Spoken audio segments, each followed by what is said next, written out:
So we're here in beautiful Leeuwarden at GFA Academy. We did a foundational wrestling camp where the emphasis was on hand fighting and getting to a leg, getting to the head, essentially going into position to be able to score, which I think is a great start, foundationally speaking. And I feel like everyone improved tremendously during the camp. Everybody got the hang of it, and at the end of the camp, it actually looked like people were wrestling without having prior wrestling experience. So I hope you enjoyed the footage. Leave a comment, let me know how you like it. If you have any questions, just reach out.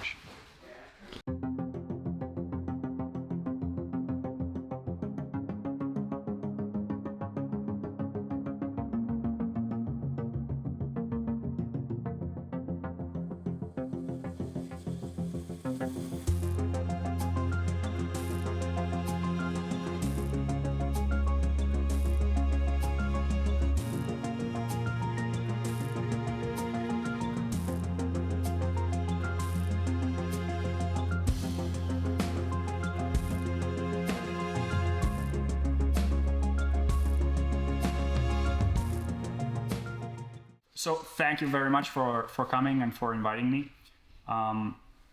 You guys wanted, or at least he wanted, to do a wrestling camp, so I hope you're on board with it. It's gonna be demanding because we're gonna wrestle, and most of you know that, wrestling is hard. But the question is, why is wrestling hard? Timing is one of the reasons why it's way harder than fighting on the ground. And people are not well adapted to, doing something they can't do yet very quickly right from the get-go. So that's one of the reasons why it's hard.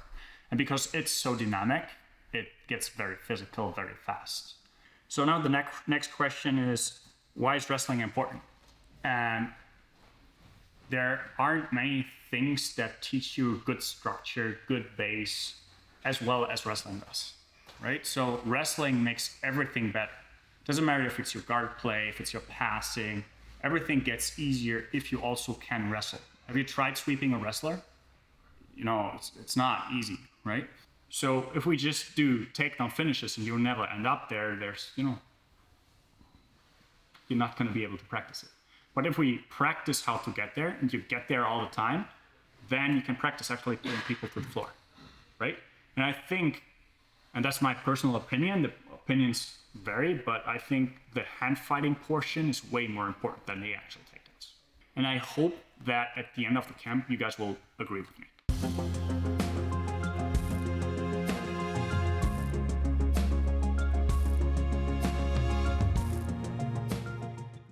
So we're gonna start off with leg exposure. Leg exposure is getting a leg up. So I've exposed the leg. And from there, we can get takedowns. We're gonna start very simply in a broken stance. So if Will is gonna get up with me, a broken stance is good alignment with the feet, but open arms, relatively straight back, like how you would normally stand. But my partner is just gonna move now. He's just gonna put a foot on front. Now he's gonna switch. He's just gonna move a little bit. He's not trying to run away from me. He's just moving in front of me, right? And if I want to grab a leg, he is allowed to pull it back. The constraint here is he cannot defend the takedown itself or the leg exposure itself, but he needs to freaking move his legs away.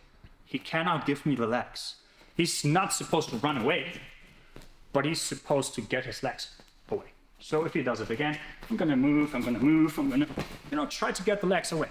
And he's just supposed to expose it. He's just supposed to grab it, get it up. He does that by level changing. He gets his hat under my hat, and he's just gonna grab a leg. If I pull it back, he's gonna grab the other leg. Very, very simple. We do that for 2 minutes each.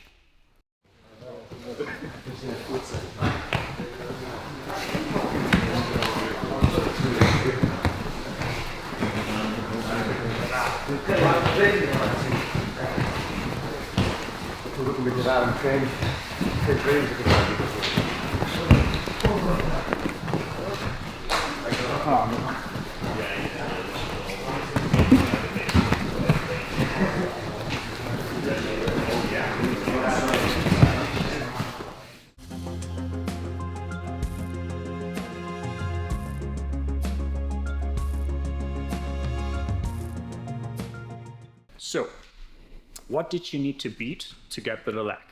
The head, right? If I cannot get under the head, I cannot reach the leg. That's why it's important to beat the head. The head is the first line of defense we have, and we're going to look into that really, really soon.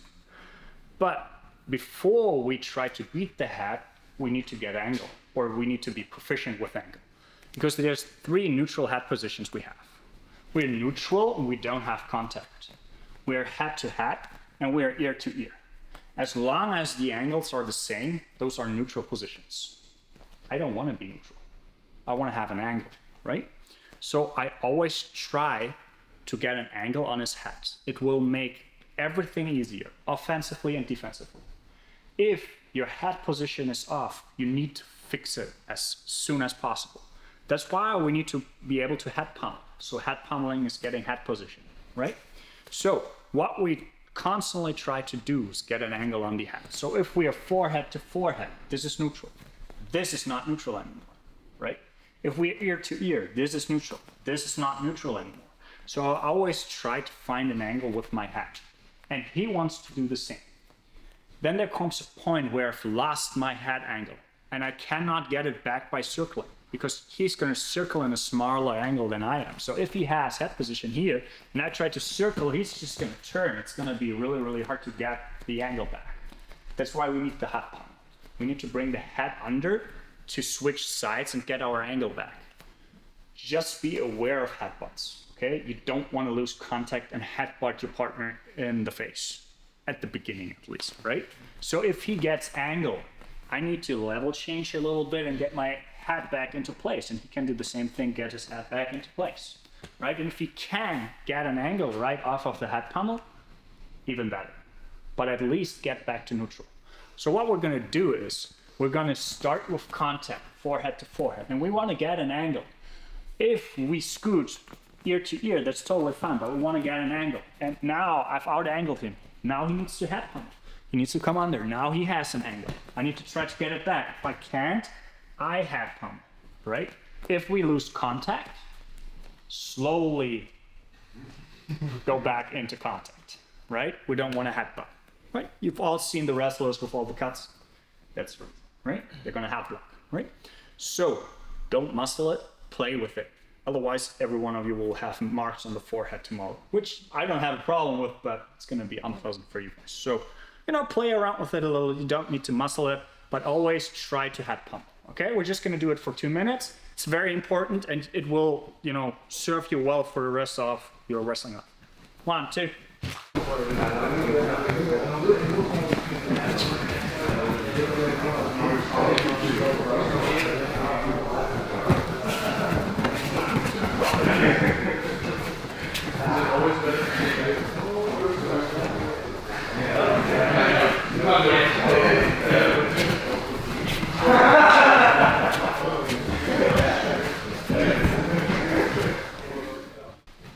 So head pummeling, or head position rather, is universal. It doesn't matter what you do, you always want to have head position. You don't want to have head position, you need to get back to at least neutral, right? Don't try to be offensive or defensive if you have bad head position. Fix your head position first. There's always exceptions, don't forget that, but for the most part, head position first. Okay, that's why we start that way. And it doesn't matter, as I said before, what tie-ups you have, how you grip your partner, head position always plays a factor.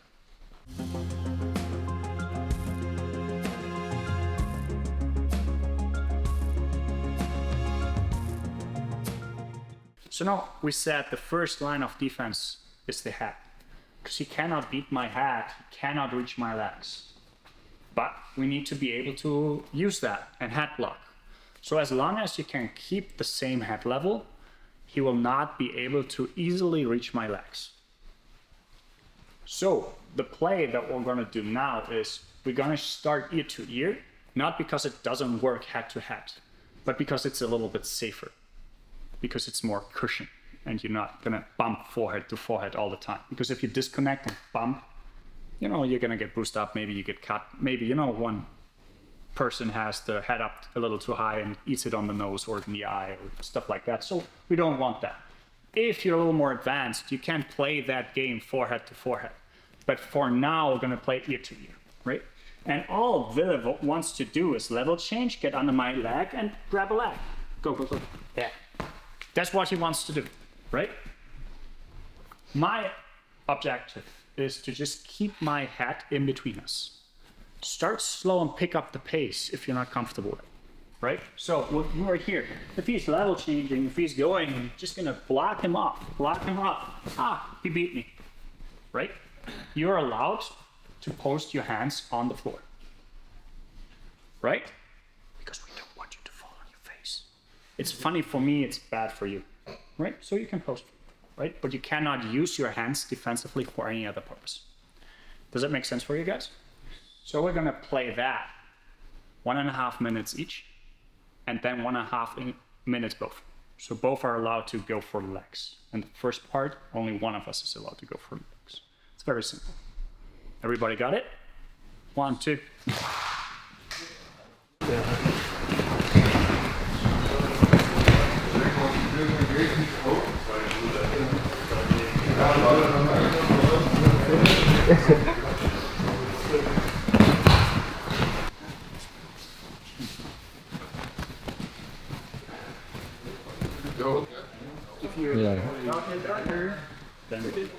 If we play it slow, it's going to be really, really hard to get anything going as long as he keeps head position, right? So if I go slow, I want to be offensive and I, want to get position. He just follows, like, it's going to be hard, right?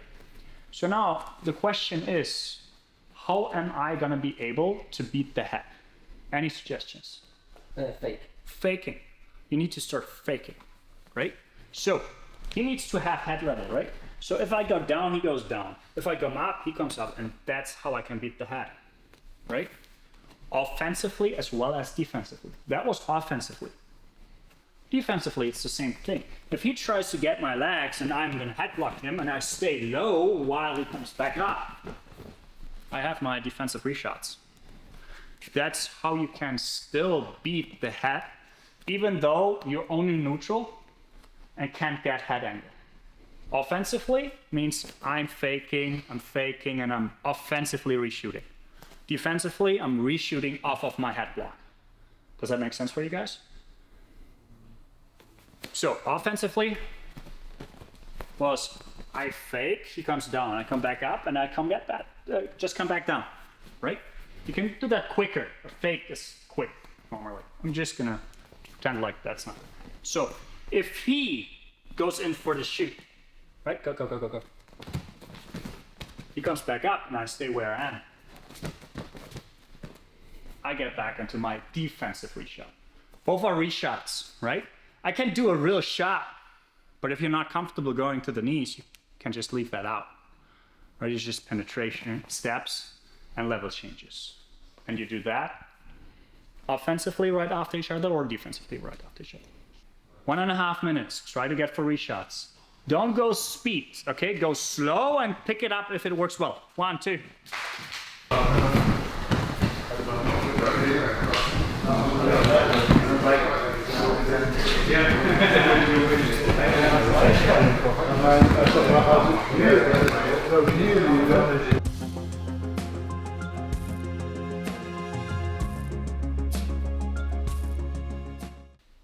Okay, so if people have a good first line of defense, they're blocking well with their head, it's going to be really, really challenging to get to the legs.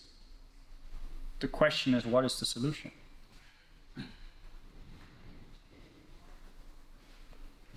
We could time it, yeah, but we can't. He's too good. I cannot reshoot. I cannot out-time. Even if I use fakes, it's going to be really hard. He's just so good at head blocks. What do I need to incorporate? Counter? Arm drags. I'm sorry? Arm drags. Arm drags? Yes, that's an option. But I'm aiming for something else. Yeah? Yeah, snap downs, right? So, if I don't want to have him on my legs, I can just do this.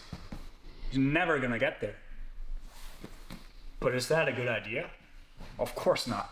People are just going to attack my head, right? So, If he's really, really low, like I want to get there, he's really low, I can't get it.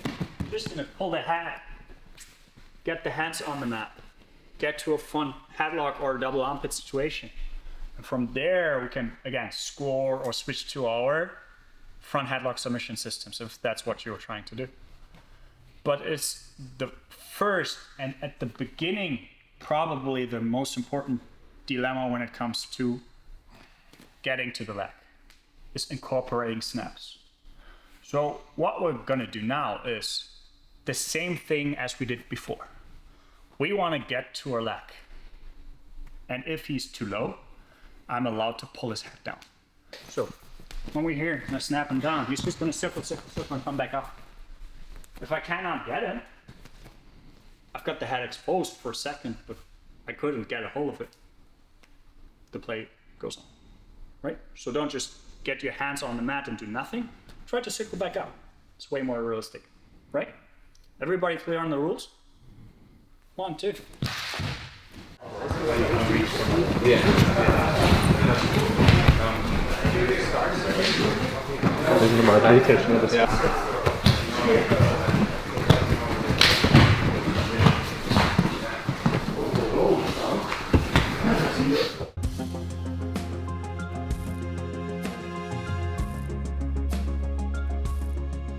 So the next question is, does everybody understand why we need to tie up? Or first and foremost, do you guys know what that means, tying up? I don't. Okay, getting hands onto each other. We don't wrestle like that all the time, right? We're not here, we're just playing, go into a good stance. We're not just gonna go here all the time. We're actually gonna tie up, we're gonna grip each other, we're gonna fight with our hands, right?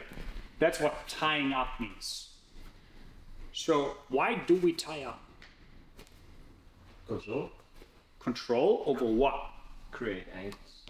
Creating angles. Try to go broader with your answer. Break posture. Break position, right?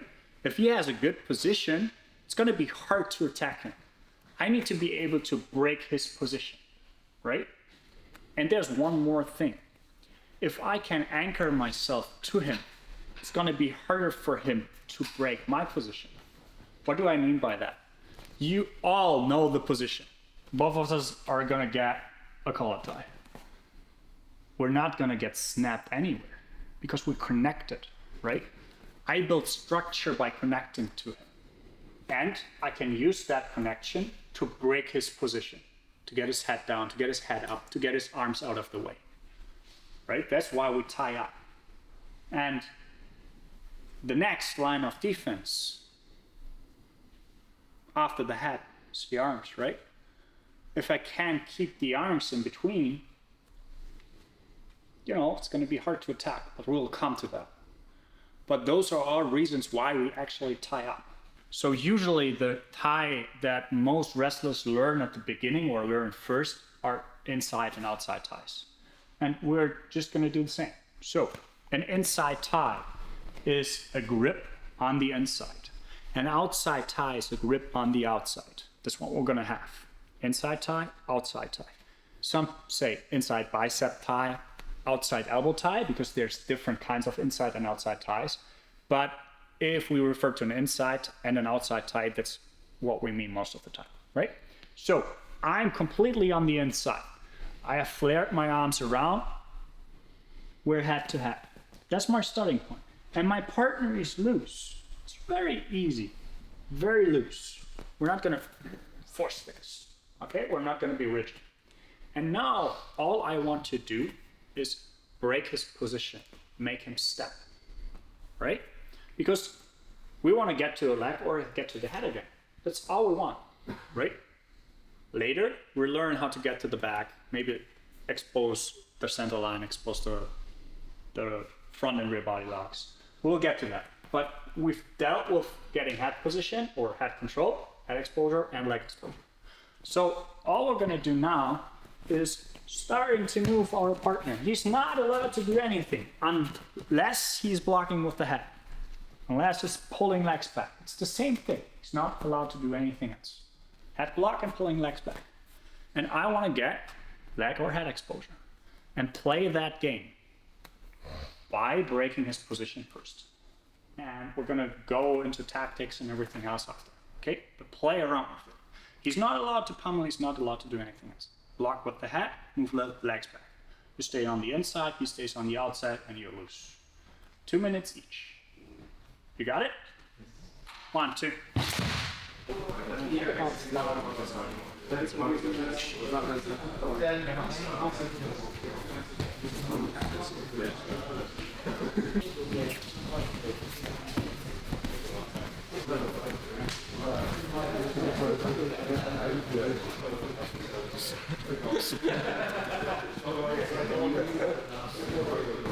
Children. The children. Do like duck hunters. So please raise your hands. Was it easier to expose the head or the legs? So it should be easier to get there with your tie-ups because you can move your partner. Does that make sense for you? You need to move your partner. You need to break his position. I'll give you a couple of examples. He level changes with me. It's like hard to get there. But I can break his position. I can go by his head just by, using this handle I have here. Right? So I have this. It's going to be way easier to attack whatever I want to attack. If it's an head inside, head outside shot, it doesn't matter that much for the time being. Depending on what attack you want to have, you're going to go head outside, head inside. If you're at the beginning, just play head inside, it's going to be easier. But you can also play head outside, play around with it, get comfortable with it, right? That's up to you. It doesn't matter that much. It's just head placement. But you want to open up elbows, you want to pull, right? You cannot pull the leg back while I let him make a step forward. That's the timing you want to create, right? You don't want to make him step and then reach. What I mean by that is, I want to have it, he brings it back. I don't get it. Let him make a step. Now I want to get it. He brings it back. That's not the right timing, right? The right timing is pulling the leg towards me and getting a reach now. Weight on it. Well, getting a feel for it, right? So one small thing. What's the best position to snap him down from? Parallel stance, right? So if I want to get him parallel,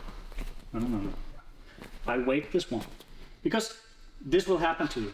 You want to pull this one here to make him step, right? So Villa decides to just make a step with this one. Yeah, maybe I can, attack it, but if I want to snap him down, that's not what I want. That's what I mean by weighting the leg forward.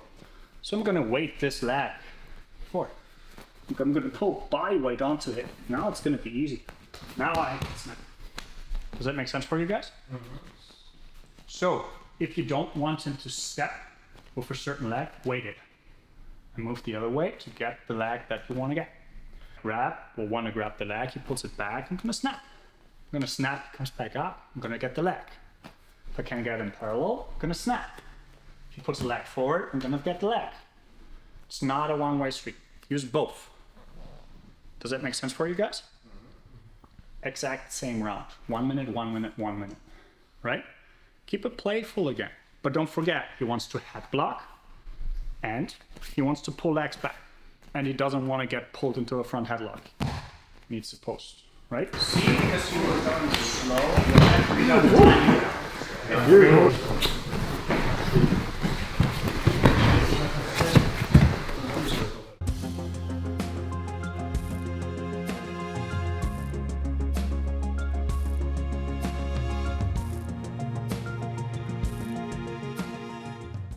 People are going to use their arms to block you out.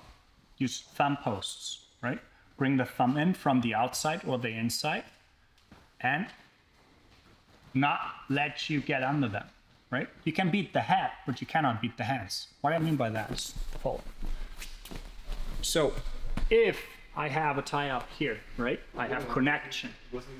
And he's going to beat my head, right? He's under my head. And he wants to grab my legs now, I can still block him up. Go, go, go, go, go. Don't do stuff like that.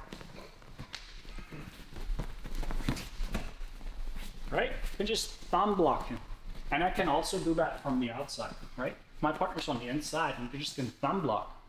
Unless he gets that off of him, it's gonna be really, really hard to actually get there, right? even if he's on the inside, even if he tries to shoot now, like, man, it's gonna be hard because the thumb blocks are there. Even though he can beat my head, he cannot beat my arms. And we need to have a solution for that. Otherwise, people are just gonna stiff arm you out and you cannot get by there, right? So we have two nice solutions. There's a couple of more, but two nice solutions to that.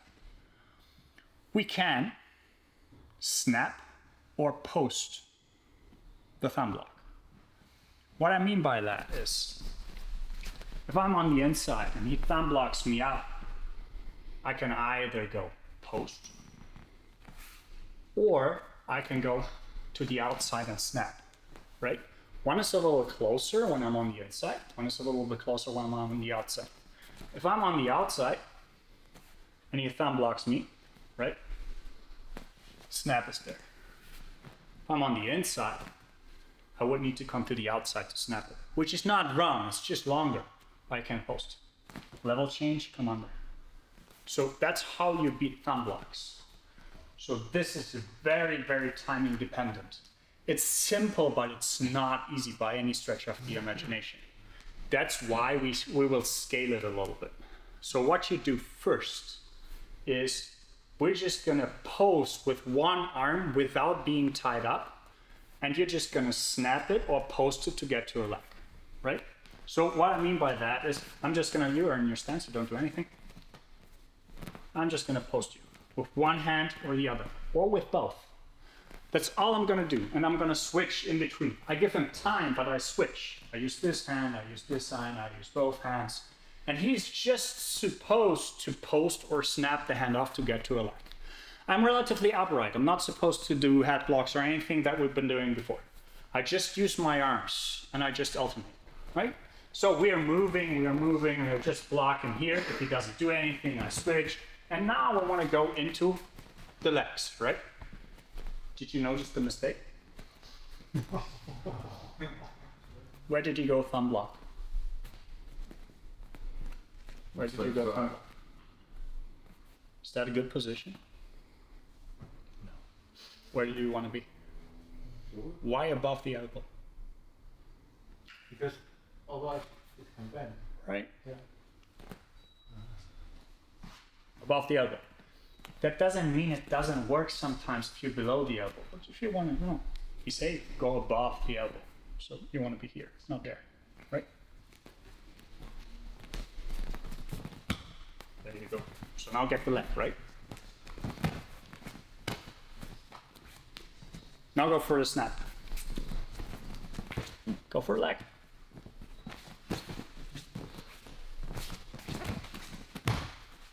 That's what we want. This arm, both arms, right? You guys ask about the inside reach, right? So let's say he posts this side. I cannot go here and, get the hand with the front hand like we did before. Now I need to go here, right? I don't have any other option. Right? That's one of the exceptions we've been talking about. I cannot use this side. I need to use the other side, which is fine for now, right? So snap it and post it. Get the timing for it. If your partner's too fast with his hands and just all over the place, tell him to slow down a little bit, right? He doesn't need to get it every time, but he needs to get it eventually. Like if he doesn't go here, all right, here, all right, no, here, all right. There you go. Right? Play a while. So 2 minutes each. You always want to go same side or you want to cross with certain situations? I don't want to go cross with the arms. I can cross with the shot. Does that make sense for you? Yeah? So we said at the beginning, just to make it clear for everybody, front hand wants to reach, right? But if he posts on this side, I cannot pop here and reach there in time. That's when I need to go with the other hand. That's a good exception. That's totally fine, right? You can reach with the front hand. If you can't, you need to take the back hand. That's fine. Okay? Is everybody clear on what you're supposed to do? 2 minutes each. 1, 2.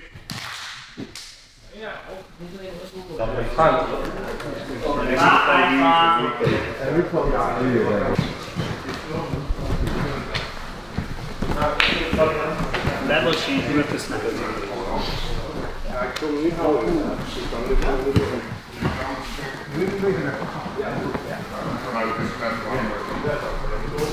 If he thumb blocks me, right?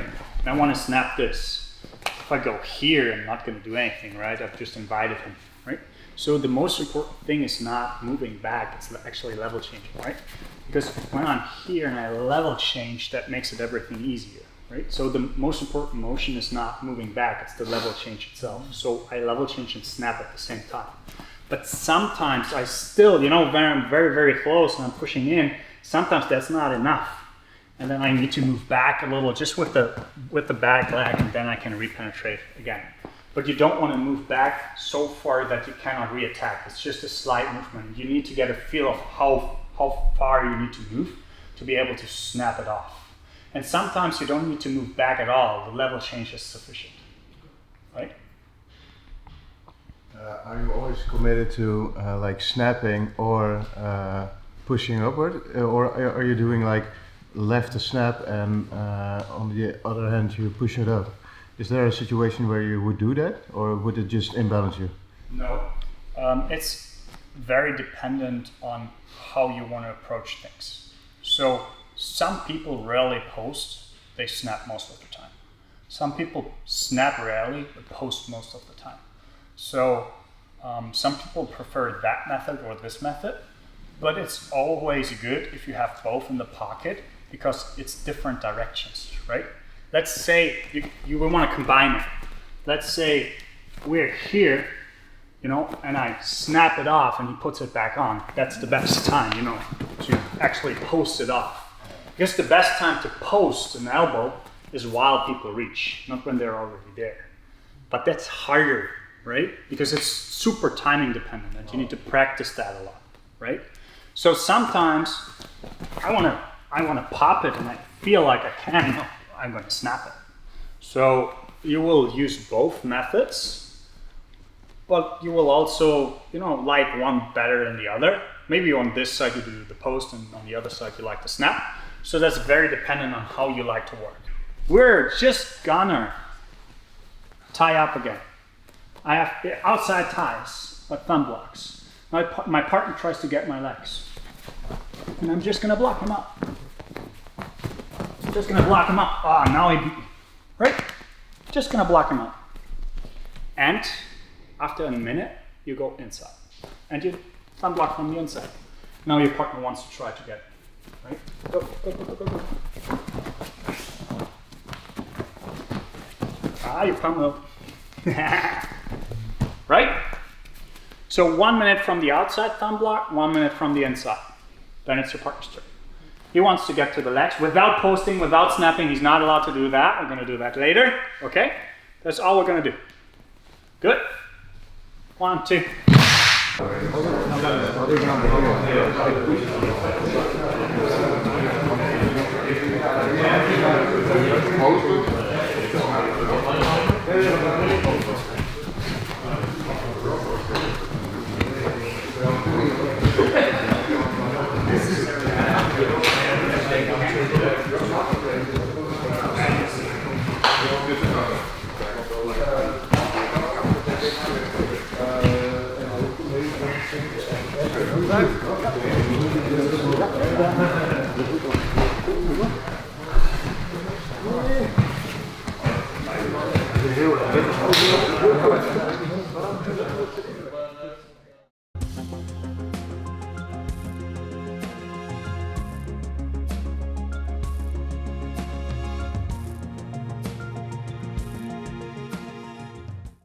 We're gonna do a cut there and leave the thumb blocks and the head blocks and everything out.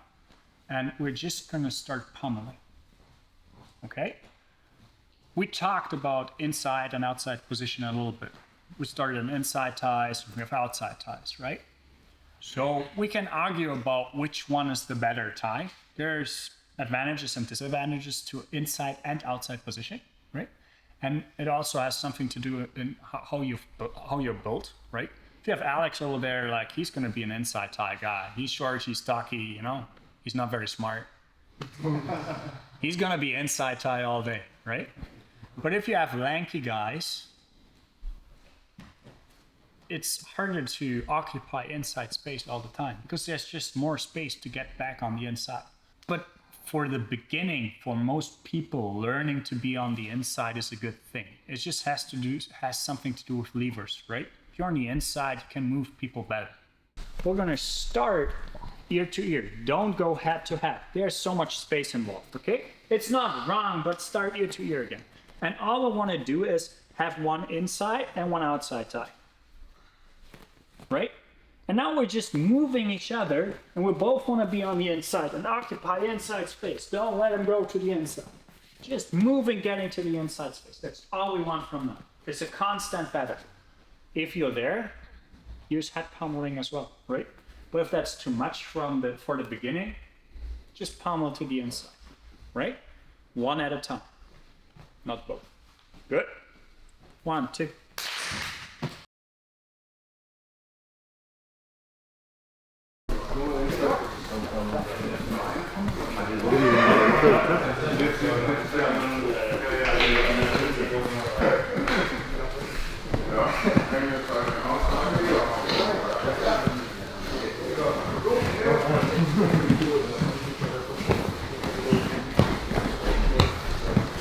Some of you are using collar ties. The collar tie is grabbing the neck or the head, right? The collarbone, collar tie. Yeah?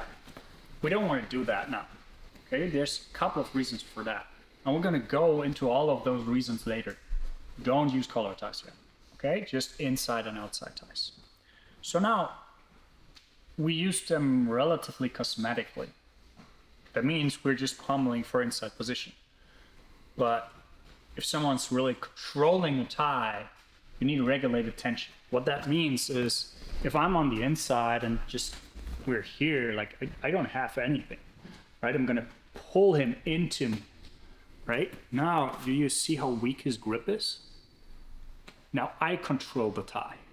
If he grabs my elbow and pulls him in, he's controlling the tie. Does that make sense for you? So you want to pull elbows in so people cannot control the tie properly. And you can also break thumb blocks like that. So let's say I'm on the inside and he's thumb blocking me, right? If I bring my shoulder forward and I'm going to pull the elbow in, I'm going to bring the thumb over, right? I can break ties like that if they're not extended, right? If we're still close and people not use the thumb block to extend to create space, which is not wrong by any stretch of the imagination. But if it has a bend in the arm, I can break a thumb block like that, right? So the disadvantage of thumb blocks is a thumb block is a defensive tool. You need to be able to pull if you want to be offensive. And you cannot do that with a thumb block, right? So if I am on the outside and I want to play that tie offensively, right? I need to pull the elbow. If I go thumb block, I'm just creating space to snap, maybe to post, do all the things that we already did. But at first, it's a defensive thing. I cannot be offensive without doing anything else, right? It's the same with an inside tie. If I have an inside tie thumb block, well, yeah, I can block him, but I cannot pull him towards me. If I'm here, I can pull stuff open. I can bring the arm across. I have something to pull. So thumb blocks are a defensive tool that you can use to snap and post to go back on the offense to create space, right?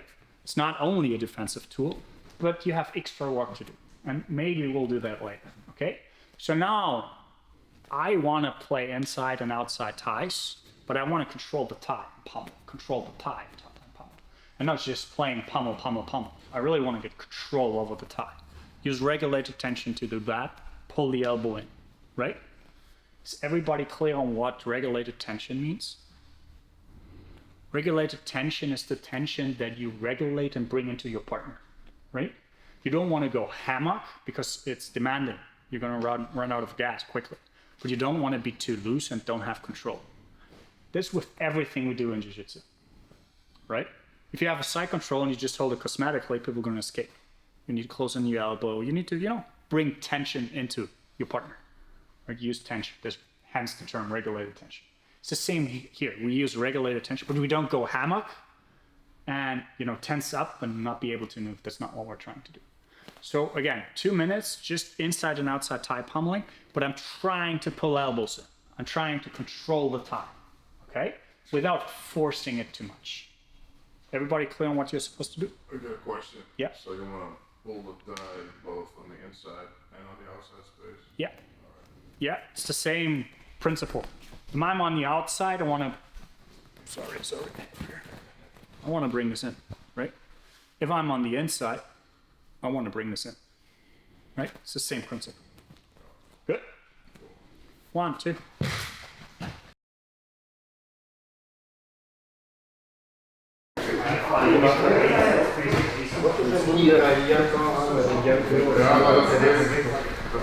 Even treffing op die Any questions? That was head position. Being able to use the ties effectively, pulling elbows in is really difficult. Yeah. So that still seems like top priority, and then using the ties is like the second kind of. So, do you remember head position? Right? If you have bad head position, everything else will be harder. Did I say that or? No? All right. Well, we have it on video. All right. So now, 2 more games, then we're done for today, right? We're going to incorporating thumb blocks again. And you want to snap or post them to get to a leg. It's not about head blocking, right? Head blocks are not important yet. We're going to put them in later. But now it's just an inside-outside tie battle. And one person is allowed to thumb block, and the other person wants to expose the legs. Then we switch. One person is allowed to thumb block, and one person wants to go into the legs. Both are allowed to pummel to the inside, right? In the third round, both are allowed to thumb block and go into the legs. So we want to pummel to the inside. You wanted to. Both want to pummel. Pummel. So both want to pummel, right? So now I am allowed to also thumb block. And he wants to get rid of the thumb blocks and enter into the legs. Second round, we switch. Third round, both are allowed to thumb block and both are allowed to go into the legs, right? And after that, it's going to be the last round. Good? Yes. And 1, 2. Ja? En dan de legs.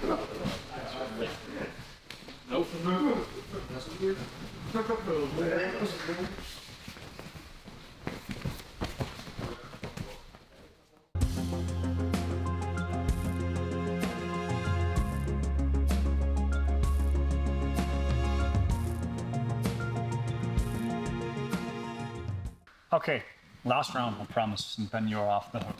We're going to see each other tomorrow.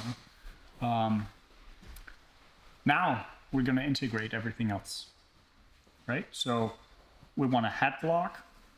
We want to snap against head blocks. We want to expose the leg again. Like get the leg or get the head. That's it, right? But you're allowed to do everything. You're allowed to pummel. You're allowed to thumb block. You want to head block. You want to snap without grabbing the head, right? Only inside and outside ties. Don't abuse the rules, right? So no call ties. No collar ties, exactly. And why we're going to go over tomorrow or the day after tomorrow latest, right? Why we're not going to go collar ties right off the get-go, right? So pummeling, getting to the leg, getting to the hand, everything is allowed. Don't ignore thumb blocks. If you ignore thumb blocks, you should get snapped, right? So if someone shoots on you without having cleared the thumb blocks, you should snap, right? Don't forget that. It's a good opportunity to do so, right? We're going to go over that tomorrow as well, right? But you want to get position. Try not to abuse thumb blocks. You don't just want to thumb block and try to counter people. You also want to go on to the offense, right? So we're going to play the same way we did now. First round, only one is offensive. Second round, other guy is offensive. Third round, both can be offensive. It's a 6-minute round, so a little more than it was before. Keep in mind, try to keep it playful. It's not about never letting your partner do something to you. Okay, that's not the goal now, right? It's a little bit giving and taking, right? It just needs to be a conscious decision, okay? You don't want to lose because you messed up. you want to lose because your partner couldn't do shit, and you let him do stuff, right? Mentality-wise, right? So there's good papers on people that play with each other and rats that play with each other, and they try to find the ratio on how often do the rat need the other rat to win, because otherwise the other rat didn't want to play with them again, right? So you need to find a good ratio. Not saying you're rats, but right? That's the science of SARS, right? About 40% of the time, I think. I think it was, don't quote me on it, but I think it was 3 times out of 10, something like that. But I'm not 100% certain, right? But you know, if you have a partner that's just way better than you and he never lets you win, it's super frustrating, right? So be nice, but don't let it be an excuse why you lost because you messed up. I just let him do it. No. Right? Can't be an excuse. But all of you are aware of what you're trying to achieve and what you're supposed to do, right? Keep it playful. Don't go too hard. Keep it playful. We have 2 more days to go, right? Last round, guys. 1, 2.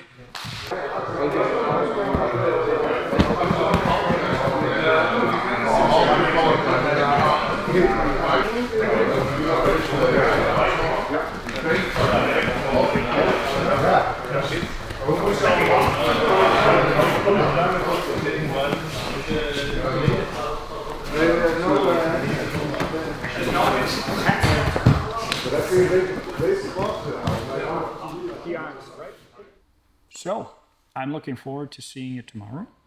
I hope that every one of you feels that your wrestling actually improved and it, maybe answered some question marks. It's really important that if you have questions, like you write them down or anything, because if I bombard you with things during the class and you need to work and you're, mentally and physically cooked after, you will not remember a question you wanted to ask, right? So write those things down so we can actually talk about it. And my plan is, hopefully, if you're not too slow, that we're gonna do a short rounds, maybe tomorrow or the day after tomorrow at the end, where you can just rehearse things and ask any questions, and then I can try to fix the problems you have.